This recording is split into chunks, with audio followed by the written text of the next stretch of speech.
look away from the train wreck. You can blame it on the tech or the disrespect. Before you play, better button check.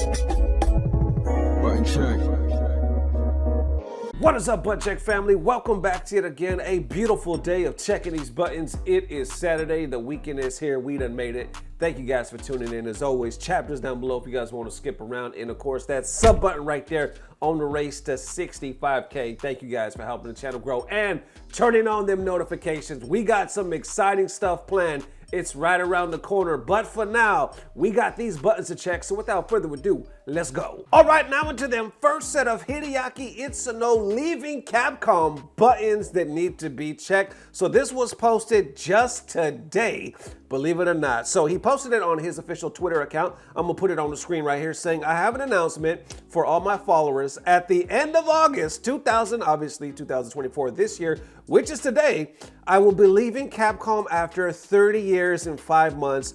Thank you for the long-term support of the games and characters I have been responsible for. I hope you will continue to support Capcom's games and characters. From September, I will start developing a new game in a new environment. I hope to create fun, beautiful games that are as memorable or even more memorable than the ones I have created so far. Please stay tuned for my next creation. Signing off right there. So look, FGC is responding. Basically, as you can imagine, everybody's like, thank you for the memories, you know, for all your hard work. We're sad to see you go. Excited to see your new stuff.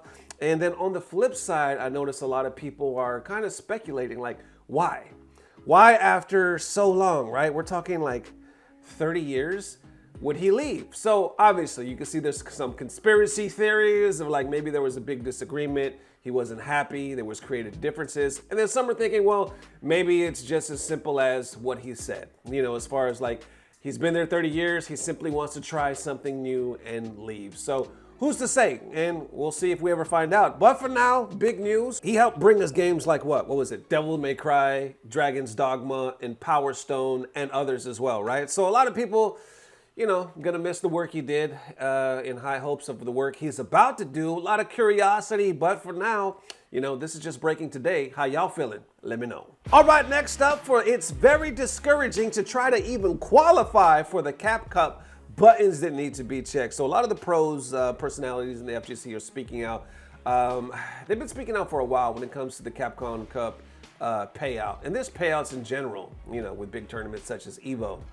And whatnot. Now that the EWC is here and they're giving out big ass payouts, and it seems like the split is fairly good. A lot of people are pretty satisfied with the big ass splits that they're getting, whether you're in first place, obviously, or if you're all the way in like 13, 14, 15 place, you know, you're still getting a pretty decent, you know, piece of the pie. But when it comes to other tournaments such as Cap Cup, if I could talk, not so satisfied. And we've seen some of this debate before, and it's coming back again because now it's coming to the point where players are like, we don't even know if we want to, like, it's not even like realistic to compete and to travel if the payouts are going to be so slim with other than first and second place. So I was picking it up right here with Big Bird. He posted this saying, between this lack of point system and the prize split for Capcom Cup, it's very discouraging to try to even qualify for Capcom Cup. I'm happy EWC still exists, but man. And then he's quote retweeting right here, this tweet by Danny Pham, and I'll click on it right here. It says, Mena only winning 3K for a premiere is just foul, LOL. It gets more bizarre as you go down. Jack and Kaba make top 8 and get paid $60. Let's click on it right here. All right, so you see Mena obviously first, he got a little bit over 3K. Second, Dole Kevin got a little bit over 2. And then Ending Walker, 1,400 right here. Fourth place, 900, right? Fifth to sixth place, 100. Drastically changed, right? Fourth place, 900. Fifth to sixth place, 100. And this is what he's talking about right here. Seventh place, 60 bones. So seventh to eighth place, $60 damn, right? So you got the FGC responding, saying, starting with the homie Dr. African right here saying, imagine getting fifth and seeing what fourth got, or it's fucking disturbing if you consider how many hours people put in to get this good. Our lives were legitimately better if we worked at Walmart. Doesn't even cover travel if you make top 8. People really got to press Capcom about this. CPT is a joke. Unfortunately, yikes, and it continues on, right? I see James Shen adding to this saying, there's definitely something to be said about disparity of winning first, or I'm sorry, a mil for Capcom Cup and winning nothing for everything else. It doesn't make it makes what Uma did seem more and more logical path to go. The prizes need to even out a bit more to make it worth staying. And right here, what he's saying, what Uma did, if you're not familiar, he won the millie at the last Capcom Cup, the first mill, right, that Capcom gave away. He won that and then basically said more likely he was retiring. I'm sure he might still play here and there, but a lot of people were like, yo, he retired. We haven't seen him in anything else. And he even said that after that, he was going to retire. So that's what James is saying right here. He's like, it's making what he did seem more realistic because why bother with anything else? You're just going to technically waste money with all the travel. Below, people, I think they're kind of reading it wrong because this one says, I don't understand what everyone wants. If he won the cash, why does he have to stay competing? And that's basically the opposite of what James just said. Well, if I could talk, what James just said. He said, it doesn't. I'm not saying he does, but it makes sense for everyone to go the path. Whoever wins the next million should just become a content creator or something and invest that money. It's logically not worth traveling and fighting to make Capcom Cup anymore. Then I see somebody by the name of Mike respond to this saying, it wasn't logically worth traveling for fighting games back from 1990 to 2008 either. Some people just want to compete on the biggest stages possible. Anybody thinking logically wouldn't go down this path to begin with. The money is important, but I don't think it's everything for them.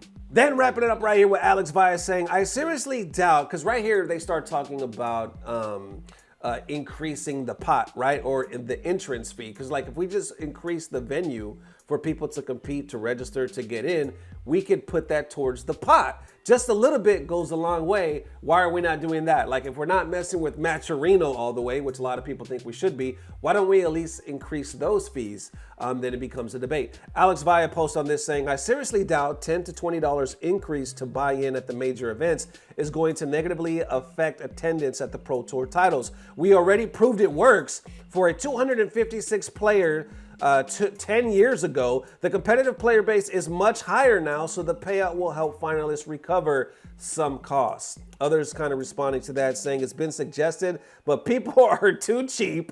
Vaya says, talk is cheap. Suggesting and executing are two different things. They respond saying, I get it 100%, but until then, we're stuck in the limbo, I guess. So there you have it. The debate continues. It is weird because I even seen Punk say that, right? When Punk won EVO, he made this statement. No, what was it? It was either after the EVO or the EWC, I think, where he was like, now that I won, I'm probably not going to compete too much. I'm going to do more like content creation. I would even like to commentate, believe it or not. And then he was like, until Cap Cup comes around again, I think I'm chilling a little more than usual. People like Justin Wong were like, hell yeah, come be like me. You know what I'm saying? Justin Wong's getting paid, y'all. Justin, if seeing this, and I'm not saying this to like, point fingers or even like in a negative way, which might seem weird to even say. What I'm saying, it's in a good way to be like, Justin, I think Justin has parlayed his fighting game career into an amazing investment in content creation. The dude, think about this. Justin, and no disrespect, he's not obviously getting all the top placements that he used to, like in his prime, right? Anybody else in that situation, they might fade into the sunset, right? You might not hear about them so much like you do a lot of the other big names in the FGC that kind of had their day in the sun. A lot of them are older, y'all. They're hitting their 40s now. Shit, some even 50s, right? Family man, good for them, right? But what I'm trying to say is he took that and right before it was like all said and done, he swung it in a crazy way to create his own brand, to create content creation. He's still getting sponsored just as much as he ever was. He's still doing contests. He's still flying out every now and then. He's still doing commentating. He swung it into an amazing career, and that's what I'm talking about. So I don't know, just kind of spitballing right here, some food for thought. At the end of the day, how y'all feeling? Let me know. All right, next up for them, read this and don't ask me for shit. Harada buttons. that need to be checked. Okay, so apparently there's some misinformation going around on Twitter, and we know it's nothing new. This kind of shit happens all the time. Mighty Keef was actually the one that pointed this out. He posted this just yesterday, and I'm gonna put it on the screen right now, saying this is why these grifters are a cancer to the gaming community. They take any source they find, no matter what, if it's unverified or out of context, and they attach it to the games or topics that they don't belong to. You got the creator of Tekken literally telling them they're wrong. And this is the screenshot he's talking about right here. I'll put it on the screen. So somebody by, I guess it's Learning the Laws, says, Bandai Namco embraces DEI, which is diversity, equity, and inclusion. From catering to Twitter demands and supporting pro-censorship to promoting neurodivergent pronouns and 500 genders, claiming that not doing so invalidates people's existence, Japanese companies are now corrupt. Remember this when buying their games. Then beneath that, Harada actually responds saying, I myself have never heard of these names, and the designs are all based on our own decisions.